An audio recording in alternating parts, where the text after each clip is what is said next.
Assalamualaikum warahmatullahi wabarakatuh. Perkenalkan, kami dari kelompok 9 akan mempresentasikan hasil diskusi kami mengenai sejarah pemerintahan Khulafaur Rasyidin kedua Umar bin Khattab. Dengan anggota kami ada Elisa Fatur Rohmah, Indah Atika Fatwa, Naufal Abdul Aziz, dan Riana Khomisatun. Sejarah pemerintahan Khulafaur Rasyidin kedua Umar bin Khattab. Apakah kalian sudah siap mendengarkan presentasinya? Biografi Umar bin Khattab. Umar bin Khattab memiliki nama lengkap Umar bin Khattab bin Nufail bin Abdul Uzza bin Ribah bin Ka'b bin Nazah bin Adi bin Ka'ab. Umar berasal dari suku Adi, yaitu salah satu suku terpandang mulia dan mempunyai martabat tinggi di kalangan Arab. Suku ini masih termasuk rumpun Quraisy. Ibunya bernama Hantamah binti Hashim bin Muhirah bin Abdillah bin Umar ibnu Mahsum. Umar lahir pada tahun ke-13 setelah tahun Gajah. Ia biasa dipanggil Abu Hafs dan digelari Al-Faruq karena ia menampakkan Islam ketika di Mekah. Allah memisahkan dengan Umar antara kekufuran dan keimanan. Sebelum masuk Islam, Umar termasuk di antara kaum kafir Quraisy yang paling ditakuti oleh orang-orang yang sudah masuk Islam. Dia adalah musuh dan penentang Nabi Muhammad SAW yang paling ganas dan kejam. Bahkan sangat besar keinginannya untuk menentang Nabi Muhammad SAW dan pengikut-pengikutnya. Di hadapan Rasulullah SAW, Umar berlutut dan menyatakan keislamannya. Kala itu di tahun ke-6 kenabian, Umar berada pada urutan ke-40 dari mereka. Kemudian proses pengangkatan Umar bin Khattab sebagai khalifah. Proses pengangkatan Umar bin Khattab pada hari Senin tanggal 21 Jumadil Akhir tahun 13 Hijriah atau 634 Masehi. Abu Bakar As-Siddiq wafat, setelah itu dikuburkan pada malam itu juga. Ketika Abu Bakar sakit, Umar yang melakukan tugas Abu Bakar sebagai imam sholat. Kemudian Abu Bakar memerintahkan Utsman bin Affan untuk menuliskan wasiat. Isi wasiat tersebut adalah mewariskan jabatan khalifah kepada Umar bin Khattab. Pengangkatan Umar bin Khattab merupakan fenomena baru yang berada dengan proses pengangkatan sebelumnya dengan melewati perdebatan yang sangat keras.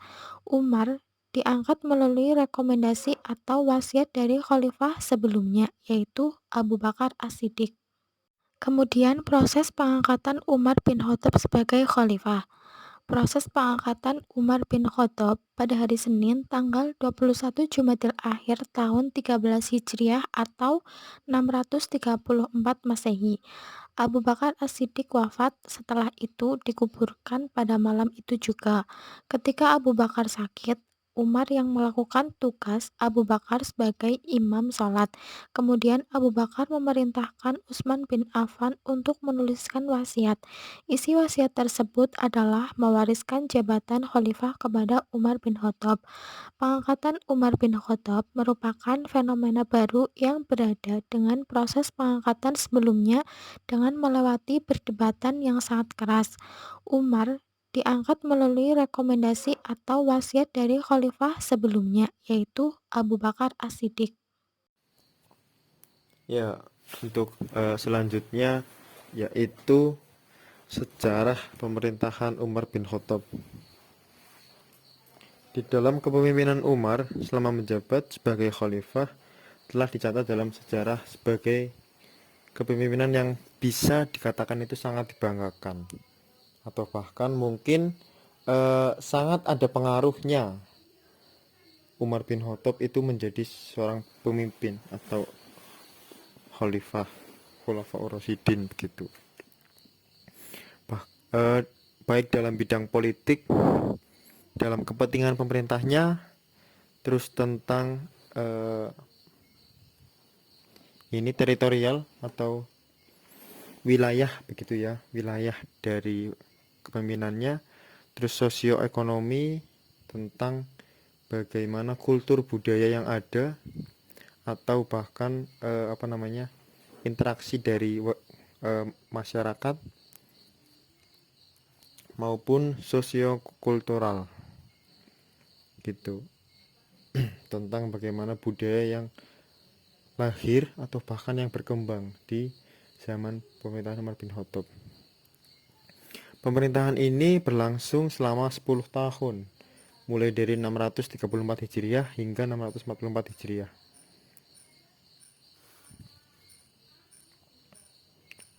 Pemerintahannya dilalui dengan berbagai macam ekspansi dan penaklukan keluar wilayah semenanjung Arab. Penguasaan Imperium Persia dan Imperium Romawi menjadi puncak dan keberhasilan Umar bin Khattab dalam memimpin bangsa Arab, yang terpisah jauh dengan pengaruh dari kedua imperium tersebut sejak Nabi Muhammad SAW dideklarasikan sebagai Khatam al-Anbiya.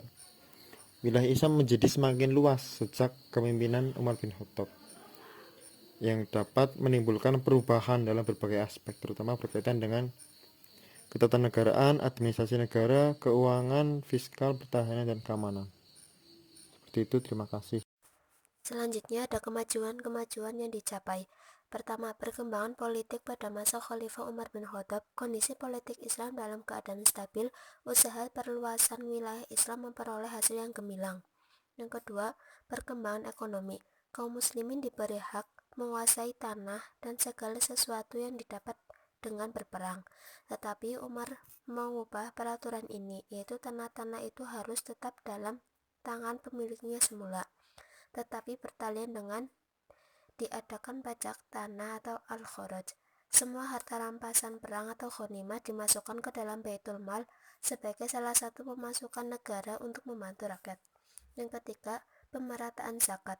Umar bin Khattab juga melakukan pemerataan terhadap rakyatnya dan meninjau kembali bagian-bagian zakat yang diperuntukkan kepada orang-orang yang diperjinakkan hatinya. Yang keempat adalah lembaga perpajakan. Ibnu Khattab mengatakan bahwa institusi perpajakan merupakan kebutuhan bagi kekuasaan raja yang mengatur pemasukan dan pengeluaran. Yang kelima, perkembangan pengetahuan. Berkaitan dengan masalah pendidikan ini, Khalifah Umar bin Khattab merupakan seorang pendidik yang melakukan penyuluhan pendidikan di kota Madinah. Beliau juga menerapkan pendidikan di masjid-masjid dan pasar-pasar, serta mengangkat dan menunjuk guru-guru untuk tiap-tiap daerah yang ditaklukkan itu. Mereka bertugas mengajarkan isi Al-Quran dan ajaran Islam lainnya, seperti fikih kepada penduduk yang baru masuk Islam. Yang keenam, perkembangan agama. Keadaan agama pada masa Umar bin Khattab sudah mulai kondusif, dikarenakan karena kepemimpinannya yang loyal, adil, dan bijaksana. Pada masa ini Islam mulai merambah ke dunia luar, yaitu dengan menaklukkan negara-negara yang kuat agar Islam dapat tersebar ke penjuru dunia.